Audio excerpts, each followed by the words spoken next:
Welcome to the final part of this week's online lecture.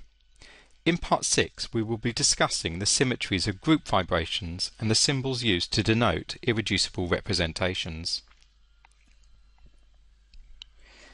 Let us now consider the symmetries of what are known as group vibrations. For example, the characteristics of a CH bond are very similar in many different molecules, although some variation can be seen between CH bonds involving sp3, sp2 and sp hybridized carbon atoms.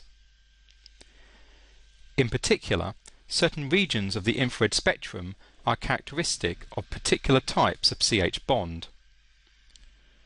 For example, vibrations of hydrogen atoms occurring in conjugated hydrocarbons are found near 3020 wave numbers.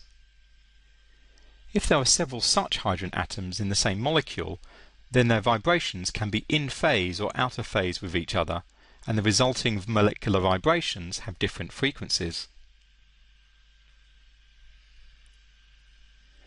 Such molecular vibrations have different symmetries and therefore different selection rules. For example, let's consider ethene, which belongs to the D2H point group. Ethene exhibits 3n-6 is equal to 12 vibrations in total. But we can consider the 4 CH stretches separately because they occur in a very different frequency range from the other vibrations. Note that the z-axis for this molecule is perpendicular to the plane of the molecule. I will always give you the Cartesian coordinates to use with regard to the symmetry operators of the molecule. The D2H point group is shown here. Using this point group, we can determine the representation of the 4 CH stretching coordinates. Under the identity, the CH stretching coordinates will be unchanged and so contribute +1 each to the overall character, and so the overall character under the identity is 4. The C2 and inversion operators will change the origin of all the displacement coordinates, and so the characters under these operators are 0.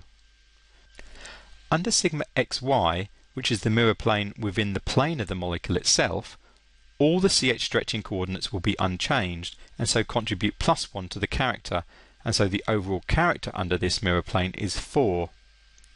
The sigma xz and sigma yz mirror planes will change the coordinates of all the displacement coordinates and so contribute 0 to the character, and so the character under these operators is 0. The reduction formula shows that these vibrations involving the CH stretching coordinates have the symmetries A1G, B1G, B2U and B3U. The B2U and B3U vibrations are infrared active as they transform like Y and X respectively. We will see later that the A1G and B1G vibrations are Raman active. For a vibrational transition to appear in the Raman spectrum, the vibrational coordinate must transform in the same way as some component of the polarizability. In a sense, this is the same as the selection rule for infrared active vibrations, where the vibrational coordinate must transform in the same way as some component of the dipole moment operator. The components of the polarizability, alpha xx, alpha xy, etc., transform like the products x squared, xy, etc., so the information we need is already present in the character tables. A vibration will be Raman active if the vibration transforms like some harmonic product of x, y and z, that is x squared, y squared, z squared, xy, yz, xz, etc. The 4 vibrations can be expected to have somewhat different frequencies, though all will remain close to 3020 wave numbers.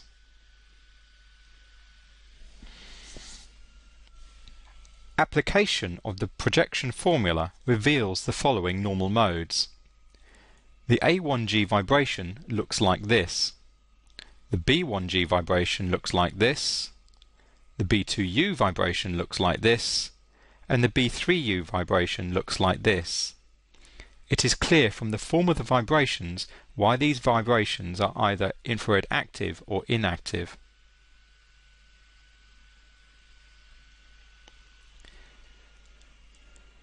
In the last lecture, we discussed parallel and perpendicular bands.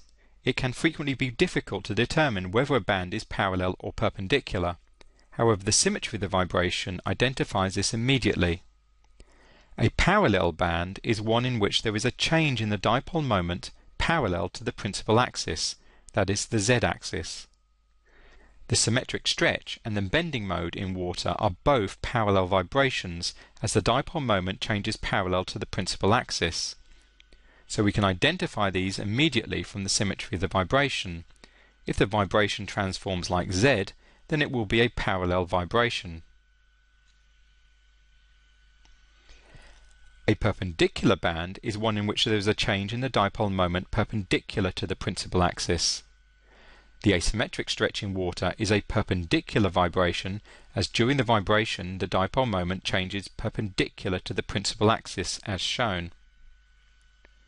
Therefore, determining whether a band is parallel or perpendicular is simple using group theory, as parallel bands transform like z and perpendicular bands transform like x or y. Finally, before ending this week's online presentation, I would like to clarify some of the nomenclature associated with the symbols of irreducible representations. First, singly degenerate representations have the symbol A or B. Doubly degenerate representations have the symbol E. Triply degenerate representations have the symbol T, although in the past this used to be F.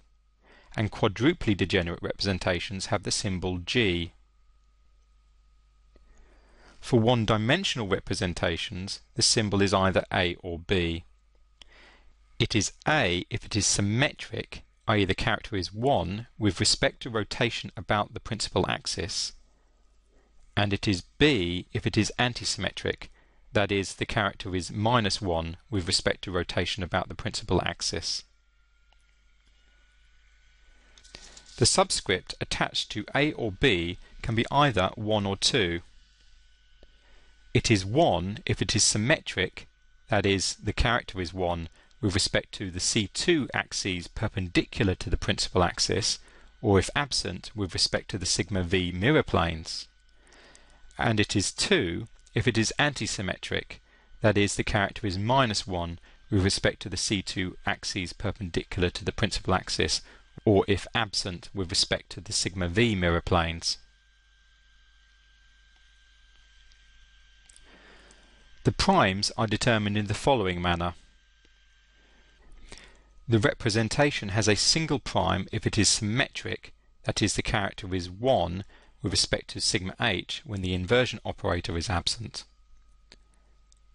The representation has a double prime if it is antisymmetric, that is, the character is -1 with respect to sigma h when the inversion operator is absent. Finally, gerade and ungerade. The G subscript is given if the representation is symmetric, that is, the character is 1 with respect to the inversion operator. The U subscript is given if the representation is antisymmetric, that is, the character is -1 with respect to the inversion operator. This is the end of my online lecture for week 9.